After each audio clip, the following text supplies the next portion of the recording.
बिस्मिल्लाहिर्रहमानिर्रहीम।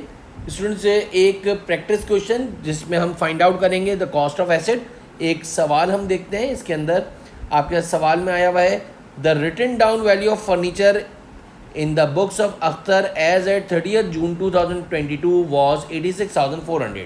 यानी आपको जो है नेट बुक वैल्यू दी हुई है। रिटन डाउन वैल्यू का मतलब होता है net book value. Written down value का मतलब होता है नेट बुक वैल्यू का दूसरा नाम। वो नेट बुक वैल्यू आपको जो दी हुई है 30 जून 2022 की दी हुई है, दैट इज 86,400।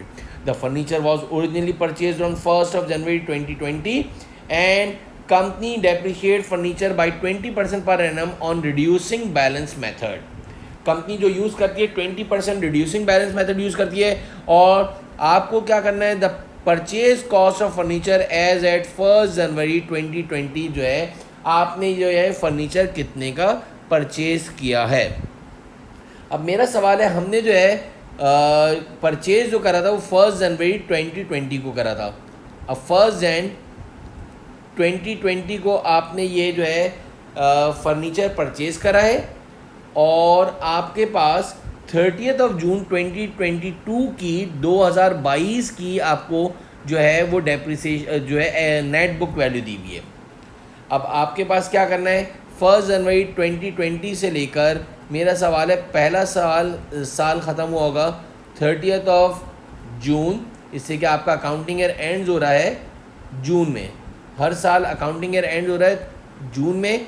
तो आपका पहला साल जो है 1 जन 2020 स्टार्ट हुआ तो 30 जून 2020 को ख़त्म हुआ होगा।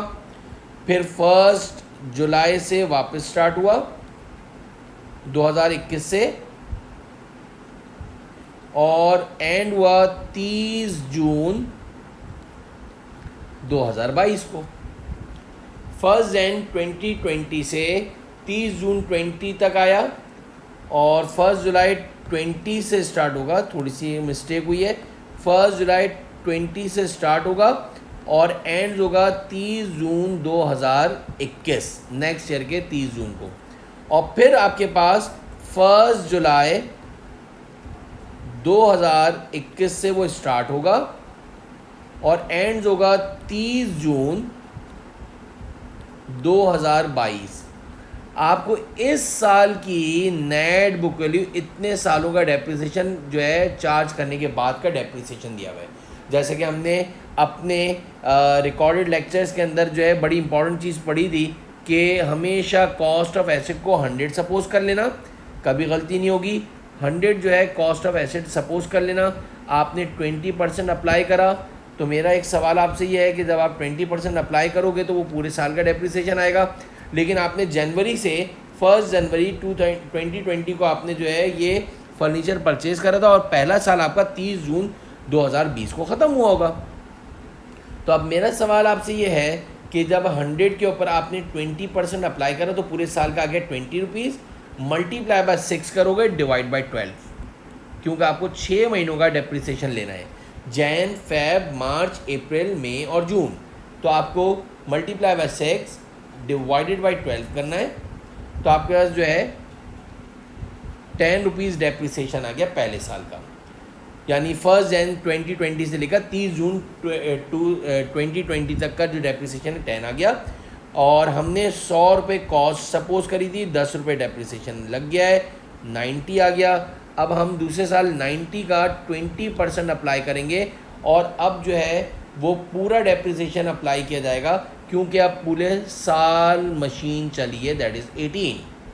अब जब हमने 18 को माइनस करा बच्चों, 90 में से 18 माइनस कर दो, दैट इज़ 72 जो है नेट बुक वैल्यू बच गई। उसके ऊपर हम जो है 20% अप्लाई करेंगे, 72 का 20% आपने ले लिया, दैट इज़ 14.4 आ गया।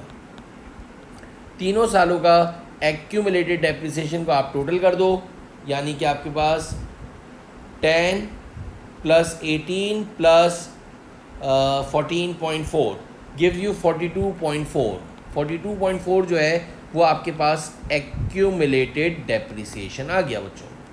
अब आपके पास एज वी नो दैट कि कॉस्ट जो है हमारे 100 रुपीज़ थी और 42.4 जो है हमारा एक्यूमुलेटेड डेप्रिसिएशन था।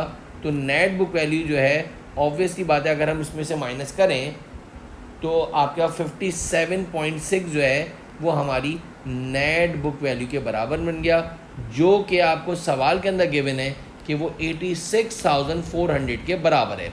यानी 3 सालों के तकरीबन 2.5 साल के बाद की नेट बुक वैल्यू जो दी हुई थी वो दी हुई थी 86,400। हमें ये मालूम करनी थी जो नेट बुक वैल्यू दी हुई है बच्चों, वो हमारी जो है कितने परसेंटेज के बराबर है, वो कितने परसेंट के बराबर है। तो वो हमने फाइंड आउट कर ली 57.6। अब हम क्या करेंगे, आप जो है 86,400 डिवाइडेड बाय कर दो आप 57.6 और मल्टीप्लाई बाय कर दो 100, तो आपके पास कॉस्ट ऑफ एसेट पता चल गया कि आपने 1,50,000 की वो एसेट परचेज करा था आज से 2.5 साल पहले। क्योंकि 86,400 जो है बच्चों बराबर है 86,400 बराबर है 57.6 के। मैथ्स का रूल है, जो चीज़ गिवन है उसकी परसेंटेज को नीचे लिखो और जो चीज़ फाइंड आउट करनी है we have to find out the cost. हमें जो है कॉस्ट मालूम करनी थी और आपको पता है कॉस्ट में से एक्यूमुलेटेड डेप्रिसिएशन माइनस करते हैं बच्चों तो नेट बुक वैल्यू आती है। तो कॉस्ट भी नहीं पता थी और एक्यूमुलेटेड डेप्रिसिएशन भी नहीं पता था, तो हमने जो है ऊपर 100 रखा डिवाइड बाय 57.6 करा, तो we can easily find out the 1,50,000 is the cost of asset. अगर आप 1,50,000 में से 86,400 को माइनस करोगे तो इससे आपको एक्यूमुलेटेड डेप्रिसिएशन भी मालूम हो जाएगा। अगर आप 1,50,000 में से 86,400 माइनस करोगे 63,600 आपके पास जो है एक्यूमुलेटेड डेप्रिसिएशन है। तो उम्मीद करता हूँ कि आपको ये बहुत अच्छी तरीके से cost of asset find out करने के लिए समझ में आ गया होगा। ये आपके पास बहुत ज़्यादा सवाल जो है हर लेवल पे जो है ये एग्जामिन होता है। आप इसको बेहतरीन तरीके से 2 से 3 मरतबा जो है इस वीडियो को देखें, इंशाल्लाह आपको बहुत अच्छी तरह समझ में आ जाएगा। Thank you.